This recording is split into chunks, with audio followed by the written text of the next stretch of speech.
The power of the United States presidency is a complex task. It is not just a single job, but a multifaceted super role that shifts based on the challenges the nation faces. Historians categorize these responsibilities into 7 distinct constitutional roles. These roles define how the president operates in different areas of governance. Whether acting as the ceremonial chief of state or the pragmatic chief executive, the president must navigate these roles simultaneously. Each role provides specific tools and constraints. In the following sections, we will explore each of these roles to understand the true scope of executive power. The president serves a dual purpose. Beyond policy and law, the office of the president serves as the chief of state. This role is primarily ceremonial. As chief of state, the president is the face of the American people, symbolizing national unity and tradition. Think of the president hosting global leaders for state dinners or marking solemn national commemorations. This role transcends politics. Whether it is throwing the first pitch at a baseball game or honoring citizens with awards, the chief of state represents the shared identity and character of the United States. At level 2, the president acts as the nation's chief executive. Think of this as the manager-in-chief of the federal government. The president oversees the massive federal bureaucracy, ensuring that laws passed by Congress are actually put into action. This role involves appointing cabinet secretaries and directing executive agencies like the EPA to enforce environmental policy throughout the nation. At the 3rd level of presidential authority, we find the role of commander-in-chief. This power establishes the president as the highest leader of the armed forces. The Constitution creates a critical balance. While only Congress has the power to formally declare war, the president maintains the authority to manage military strategy and deployments. Consider a scenario where national security is threatened. The president may authorize a precise military mission to protect domestic interests, moving swiftly when diplomacy is not enough. This ensures that even during times of conflict, the military remains under civilian control, a cornerstone of American democracy.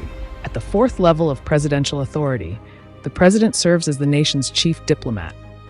In this role, the president shapes American foreign policy and acts as the primary representative of the United States on the global stage. The president holds the power to negotiate and sign treaties with foreign nations. These binding agreements dictate everything from trade regulations to environmental standards, requiring Senate approval to become law. Beyond formal treaties, the president represents the U.S. at international summits.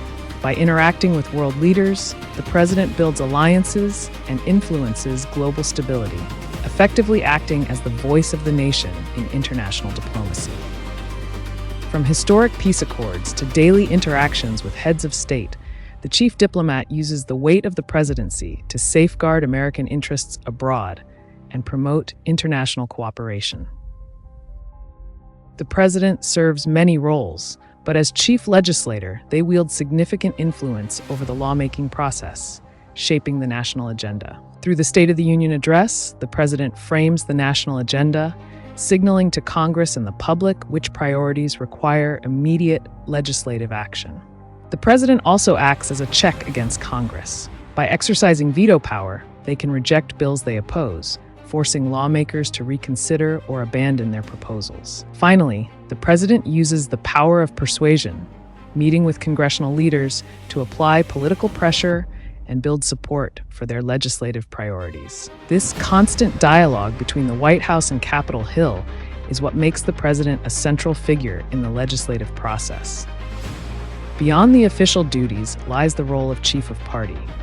Though not defined by the Constitution, it is central to American politics. As the leader of their political party, the president shapes the party platform, defining key priorities and values. They act as the party's top fundraiser and a primary campaigner, traveling across the country to support candidates at local and national levels. Their influence is massive. A president's endorsement can decide primary contests and shift the momentum of national elections. Finally, we reach the 7th and most personal level of the presidency, the chief citizen. This is the moral level. In this role, the president stands as the representative of all the people. They are expected to work for the public interest, prioritize the welfare of the nation, and display high ideals that unite us all.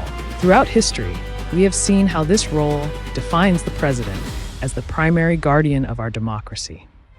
From times of celebration to moments of tragedy, the chief citizen must embody the nation's character. Together, these 7 roles demonstrate the immense and diverse scope of the United States presidency.